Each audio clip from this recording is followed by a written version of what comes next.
Hi friends! அழகே அழகு serial அடுத்து என்ன நடக்க போகுதுன்றத இந்த ஒரு வீடியோல ஒரு குட்டி ப்ரோமோவா பார்க்கலாம் வாங்க.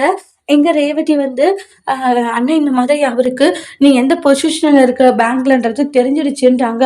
என்னம்மா சொல்லிட்டு இருக்க? ஆமாண்ண, அவர் என்ன நோண்டி நோண்டி கேட்டுக்கிட்டே இருந்தாரு. யார் மூலியமா தெரிஞ்சுக்கிட்டாரா பேங்க்ல கால் பண்ணிட்டாங்க. என்னம்மா சொல்லிட்டு இருக்க? ஆமாண்ணே, எனக்கு என்னவோ இந்த விஷயத்த சும்மா விட மாட்டாருன்னு நினைக்கிறேன். உங்க அண்ணன் உங்ககிட்ட எப்படி சொல்லியிருப்பாருட்டு கேள்வி மேல கேள்வியா கேட்டாரு. இல்ல, எனக்கு அண்ணன் உண்மையிலே சொல்லன்ற மாதிரி தான் சொல்லி வச்சிருக்கேன்னு. ஆனா என்னைக்கு உண்மை தெரியும்னு தெரியல. அதனால கொஞ்சம் நீ உஷாரா இருந்துக்கோன்னு. ஏன்னா இவன் நீ சாதாரணமா நினைக்காத. இவர் அடுத்து என்ன பண்ணுவாருன்னு கூட தெரியலன்னு நினைக்கும் போது பயமா இருக்குன்றாங்க. சரிம்மா ரேவதி, நான் பாத்துக்கிறேன்றாங்க. வீட்டுல சொல்லிடுவாரோ எனக்கு இன்னும் அப்படிதான் தோணுதுன்றாங்க. சொல்லாததுக்கு வேணா நீ ஏதாச்சும் சொல்லி வச்சிருந்தேன்றாங்க. சரிம்மான்ற மாதிரி சொல்லுவாங்க. அதுக்கப்புறம் மலர் இருந்துட்டு என்னங்க ஆச்சு? ரேவதி என்ன சொன்னான்றாங்க.